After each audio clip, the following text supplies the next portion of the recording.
Welcome to another episode of the Find Your Voice podcast. My name is Freya Casey. I'm a professional singer and vocal coach. I'm a mom of 3, and I'm also a big dreamer. Today, I want to talk about the fact that you are the creator of your own fears.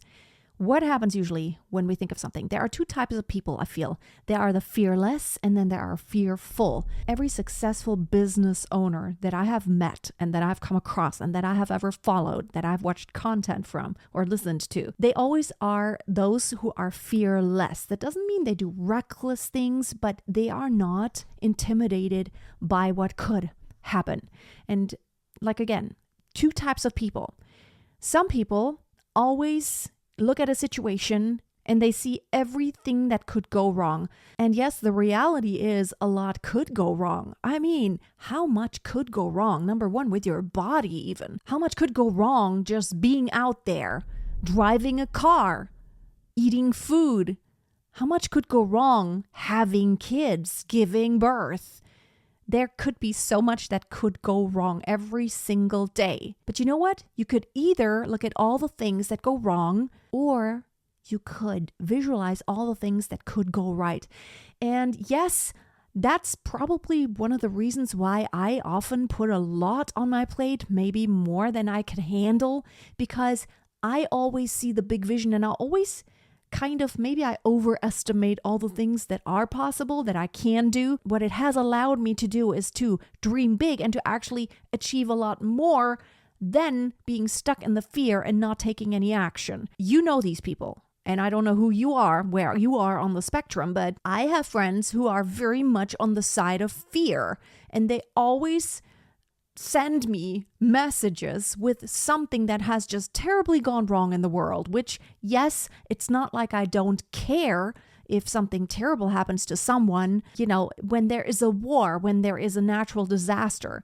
Yes, I don't like that. I feel very sorry to any people that got hurt or animals or anything else that got destroyed. It's not nice, but it's not anything I want to constantly think about unless it's something that affects me directly and I can change, I can do something about it. If there's nothing I can do about it, why should I dwell in fear and rage and all these negative feelings?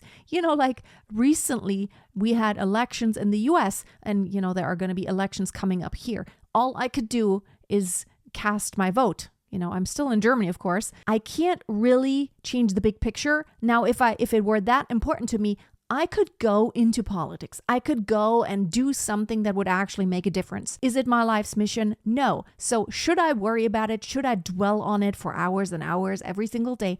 No, I shouldn't worry about it. Yes, I stay informed, but I don't like that mentality of always fear-mongering and always emphasizing all the negatives. Did you ever notice that this is pretty much all the news are ever about? Do they ever really share on a daily basis all the wonderful things that have just happened today? And there are a lot of wonderful things that happen. If you really watch some videos or you look at some content, big things do happen in the world. Like, you hardly heard anything about some of the SpaceX launches, which were revolutionary for the history of human beings. Now, whether you agree with Elon Musk's vision of, humans are going to live on Mars one day, but it is groundbreaking. And I think it's very exciting that we had humans go very far away from Earth, the farthest they have gone in however many decades, or, ever since the moon or whatever. I think that is exciting. I think that is amazing. And I'm happy about it. It's like, wow, it just makes me emotional because I'm like, wow, this is a big deal for humanity. But then you don't really hear much about it. But what you do hear about is all the emotions about, putting down the other side of the other party when they're, like elections and all. And I understand that if there's something you want to happen in your country and you voted for something completely different, and now, yes, basically people have made the decision, the majority wins, or maybe however electoral college, in the States and in Germany, it's a whole different system.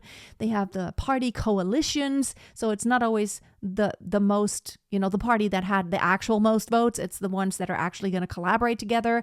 And then actually the majority isn't usually the one that, the wins. But whatever the system is, why should I worry about it? I can't really change anything about it. Why should I every single day tell myself how terrible everything is and how awful everything is going to be? Is that helping me in any way? Is it going to make anything better?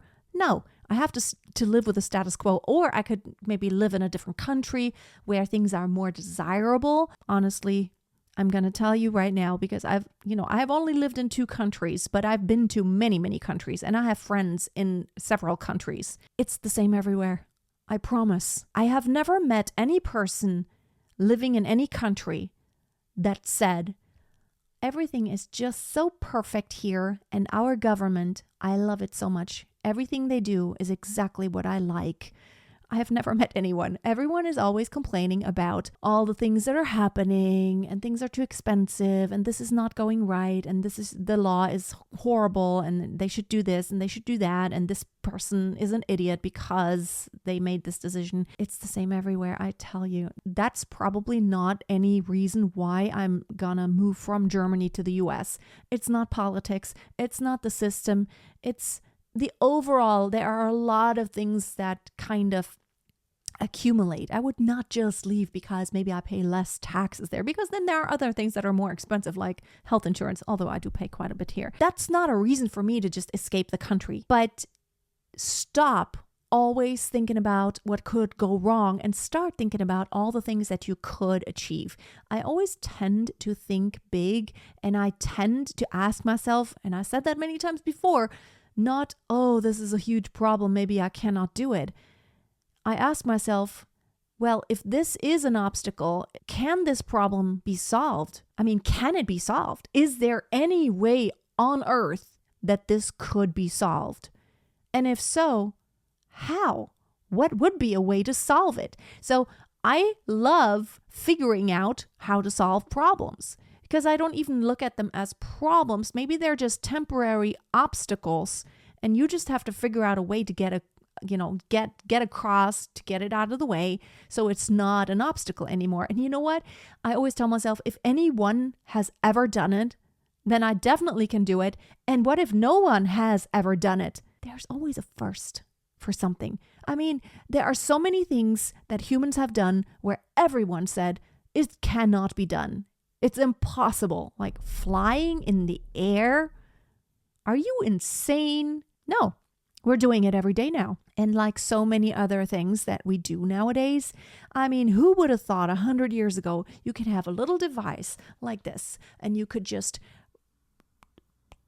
teleport yourself, basically. All the things we do with our phones now, it would have, even just 50 years ago, everyone would have been like, that you can't do that. You have no buttons. Like, how are you going to work anything? There need to be buttons and, contacts, electrodes, and then how does this work? So even if no one has done it, I ask myself, is it physically possible? Like, do the laws of physics allow it? And if the answer is yes, I mean, there are certain things I don't think I could beam myself, like, beam me up, Scotty, like in Star Trek. It's not anything I could just do because I want it and I can't just figure out a way to do it.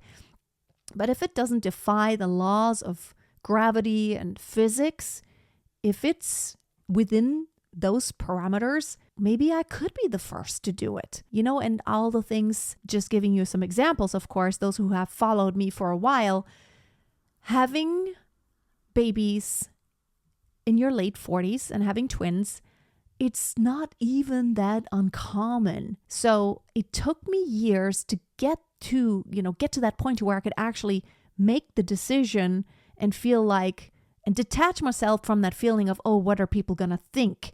And you know what? The truth is, nowadays, when I tell the story, and I don't just blurt it out to everyone, when everyone sees me with my kids, with my twins, they're like, yes, of course, I'm the mom, of course. And there are resemblances, all about epigenetics maybe, but I've never had a reaction once when I told people, actually the way I conceived them was through embryo adoption. I actually had 2 embryos transferred into my uterus, and they're biologically not mine. They were left over from an IVF from another couple, And I wanted to give them the chance to live their life. And it's a win-win, right? I have children, which I very much desired, and they get to live this life. Yes, they couldn't ask, they couldn't pick their family, but not even a biological child can pick their family, right? So, and I feel like any time I ever told that story, I always saw admiration. People were like, wow, it's amazing. You are just amazing. You are great. You are brave. And everyone, like really all women, like most women really, it's like a deep desire. And I have even my neighbor here. I have a neighbor. She is in her 50s. She doesn't have children. She also doesn't have a partner. She's been single for a long, long time, ever since I've lived here, I've lived here for almost 15 years in this house right here. And every time, when she saw me pregnant, then when she saw me with the babies going for walks and with a stroller, and now when she sees me loading them all into the car because her driveway is right across from mine, she always looks across and she smiles. It makes her so happy to see the kids. And I can see in her face that maybe not regret, but she would have loved to have children. I know she would have loved to have children. But here, the difference is I found a way. I found a way, and I wasn't afraid that I was in my late 40s. And now I'm not afraid to pull the trigger again and have another embryo transfer, which hopefully is going to happen very soon. I actually just transferred the money. We had some delays, but it's actually going to happen. I decided, doing all the things at the same time, moving from Germany to the US, getting my E2 visa and investing a large amount of money. Here's the thing. If I don't do it now, having another baby, this is my last shot. I don't want to, I think I started menopause, which it's not been a year yet, but pretty much I think my body stopped. But, with hormones, you can, of course, all I need is a healthy uterus, and then hormones can take care of the rest. It's so important to me that, I can still do all the other things in 5 years and 6 years and 10 years. And you know what? I know, yes, it's going to be a little crazy the first couple of years with small children.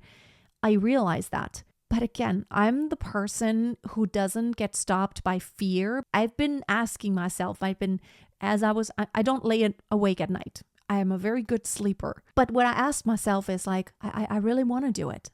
But how? And you know what? I just figured it out. I figured out just do it. And then when I have a timeline, when I do get pregnant, and we don't even know if it's going to work, the first time, when I do get pregnant, then we're going to have a specific timeline, and then I can do a lot of planning around it. I can create content ahead of time. I did that in my twin pregnancy. I created enough content for, I think, 4 months even.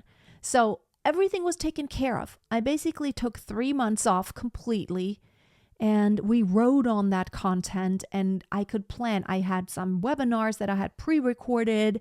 I had some launches that I had pre-planned. You can schedule everything. You can schedule emails ahead of time. You can schedule content ahead of time. You can't go live ahead of time, but you can do a non-live launch. Maybe it's not going to be as effective as including live things, but it's possible, and you can still make money. You can plan like a couple of flash sales or something like that. And I have a little bit of help. I have a team around me. There is definitely a way. And it's all a matter of figuring it out. And yes, money is a big factor, definitely, but I have a business. So now I'm just like, no fear. There is a way. And my kids are going to be, my oldest is going to be 13 this coming year. So she also says now she wants to go to school right away in the US. It's really funny how she has made that progression. She really didn't have a good time here in school, because I wouldn't say she was like mobbed or anything, but she had a lot of trouble with other students in the class. And the class, the school where she is right now, there's a very, very high percentage of immigrant kids, which I have nothing against them. I'm going to be an immigrant in the US, but they don't speak really good German. And culturally, a lot of them are very problematic. I mean, I don't know why it is. It's just what we're experiencing. And they are very mean and have physically been aggressive toward my daughter. And she had fear to even go there anymore. We've had a few talks to teachers. And so she was totally thinking that when we move to the States, she's going to do some homeschooling. And now she's like, no. I actually want to go to school right away. I think it's really cool. I want to go to American school. She would be in middle school then. And I want to find friends immediately. And so she would be in school and I would be home with twins that are going to be 3 very soon. And if the embryo transfer works, the baby is going to be, basically, when could I move then? I mean, I'm working on my visa right now. I have just paid the immigration attorney tons of money, the entire fee. So probably maybe in the next 3 months, we can get the E2 visa, maybe 3-4 months. So I'm thinking by April, probably we will have all the paperwork and the visa will be in the passport, which means technically then we can start traveling. So if I do an embryo transfer in January or February, then the baby would arrive around September or October. And there are ways to do it. I mean, I could either stay here longer, keep the house a little longer, and deliver the baby here, and then go over there after maybe 2 or 3 months. It's possible.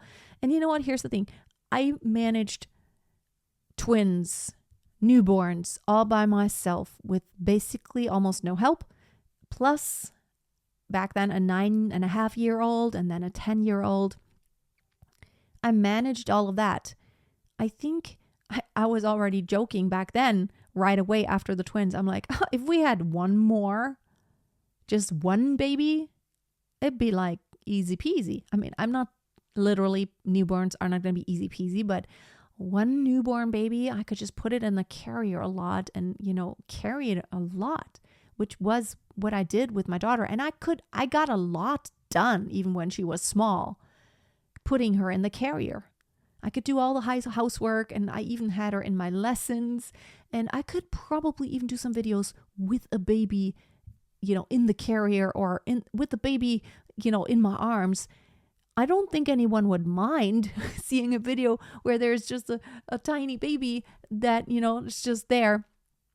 Well, on the contrary, I think people would love that. And so, I could even nurse the baby and work and, put a cover on top if I have any lives or, any meetings going on.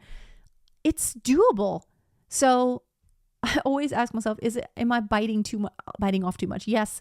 And in the past couple years, it was definitely, ever since the twins arrived, it was definitely a mess. Like, a lot didn't get done. And I felt like I was way over my head. But it was only a season. And now I get a lot more done because they don't both want to be carried around constantly. I mean, still they want to be carried around. And yes, when there's a new baby, except that now my body, I mean, like, how big is my body, right? How many kids can cuddle me? And they are very physical, all my kids, they want to be in my, they want to cuddle all the time. They want me, they need that physical contact, which I think is so important. It's the most important way to nurture other than giving them food. It's really that physical contact, gentleness, cuddling, kissing, and at night they're going to have to get used to this. But it's not just me.